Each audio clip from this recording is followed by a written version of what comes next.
क्या आपके गले के अंदर भी कॉन्टिन्यूसली बलगम जो है वो प्रोड्यूस होती रहती है, रेशा जो है वो प्रोड्यूस होता रहता है? अगर आप भी इस चीज का शिकार हैं या आपकी फैमिली में कोई इस चीज का शिकार है तो ये वीडियो आपके लिए।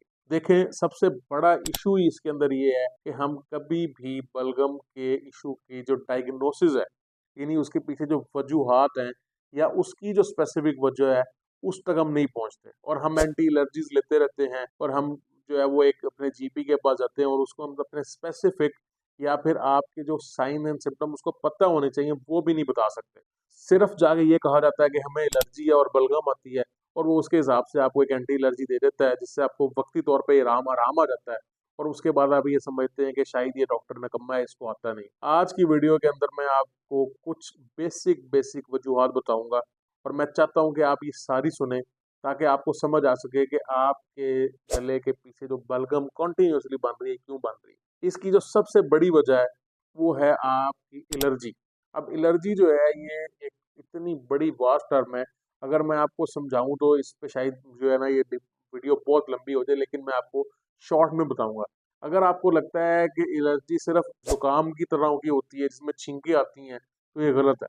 आपको किसी भी चीज से एलर्जी है, आपको परफ्यूम से एलर्जी है, आपको किसी खाने से एलर्जी है, आपको कोई ऐसी फूड आइटम से एलर्जी जैसे ग्लूटेन एलर्जी होती है, अगर आपको उस तरह की भी एलर्जी और आपका पेट खराब रहता है तब भी आपके जो है वो गले के अंदर बलगम बनती रहेगी। बेसिकली बेसिकली बलगम बनती ही तब है जब आपके गले की जो लाइनिंग है वो इरिटेट होती है। अगर वो किसी भी वजह से इरिटेट हो रही है तो वो बलगम बनेगी। जरूरी नहीं है कि आपको अपर रेस्पिरेटरी ट्रैक इन्फेक्शन या नाक कान गले की इन्फेक्शन हो या उसकी एलर्जी हो।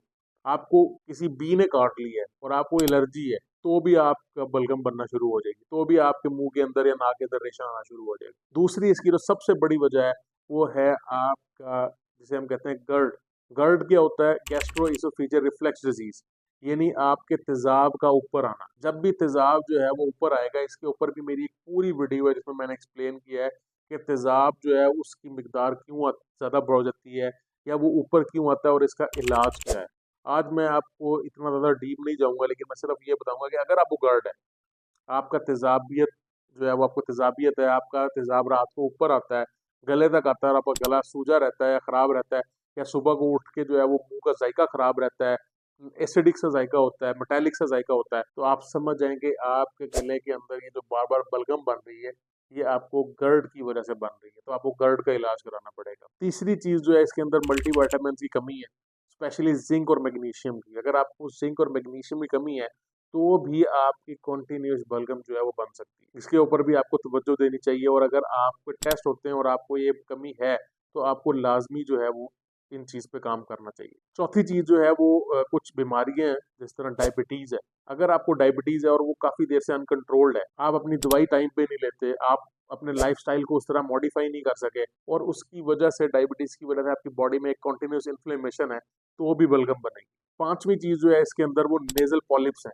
अब नेजल पॉलिप्स क्या होते हैं कि ये जो आपके नाक का एरिया और इसके पीछे का जितना एरिया है और मुंह के ऊपर का जितना एरिया है, इसके अंदर गदूद बन जाता है। अगर आपके ये गदूद बने हुए हैं और ये किसी भी वजह से बन सकते हैं, एलर्जी की वजह से, इन्फेक्शन की वजह से, और ये एक फैमिली में भी चलते हैं, अगर ये बने हुए हैं तो आप जितनी मर्जी टैबलेट्स खा लें, जितनी मर्जी गोलियां खा लें, जब तक आप इनका इलाज नहीं करवाएंगे तब तक आपके पीछे की जो बलगम है, गले के पीछे जो बलगम बनती है, खिचखिच रहती है, कभी ठीक नहीं होने वाली। ये आपको मैंने कुछ कुछ मेन वजहें बताई हैं जिससे आपको पता चल सके। और आखिरी वजह जो है वो कुछ मेडिकेशंस है। कुछ ऐसी मेडिकेशंस होती हैं जो आपके गले के अंदर खराश पैदा कर सकती हैं। तो हार्ट की मेडिसिन्स भी हो सकती हैं, कुछ स्टेरॉइड्स भी हो सकते हैं।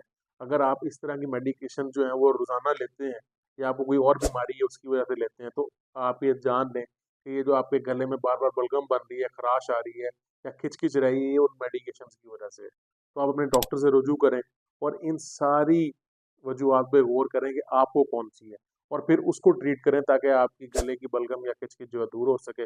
और अगर आपको हमारी वीडियोस पसंद आती हैं तो लाजमी लाइक एंड शेयर करें और इस चैनल को बढ़ाएं ताकि ज़्यादा लोगों का फ़ायदा हो सके।